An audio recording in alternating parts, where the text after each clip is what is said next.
Hi, this is Sophie Andreou. So you're ready for your own website, or you're ready to take your website to the next level and you'd like to maintain it yourself, whether you're a business or a nonprofit, then you're going to want to come to my next workshop, which is September 19th. I'll be taking you through two platforms and helping you choose which platform you should have. And we'll do that first, and then we'll get into both platforms. And I'm going to have Kate with me, our newest addition to our team, and she is going to help you get it set up, get it started, add some visuals to it, add your logos to it, add your inventory if you're going to choose a system that's heavy on inventory. So there are tools that I use called Wix. So that's one of the ones I'm going to show you, and that's what you'll see my website's created with. Knock on Wood is created with, so I'll give you some ideas. Pan Austin, I've created that website with it. It's fabulous, it's simple, it's search engine friendly.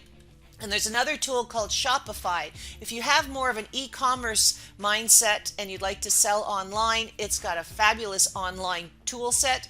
If you also have a store where you have products that you sell and you'd like your inventory to match your online inventory and you can sell some things online, again, Shopify is probably where I'll steer you, and I'll show you the back end of Shopify if that's the one that you want, how to add your headers, your slideshows, your map if you have a location. If no location, then just your store. So it's going to be a great little workshop, 3 hours, pretty solid, and then a virtual follow-up in a month's time.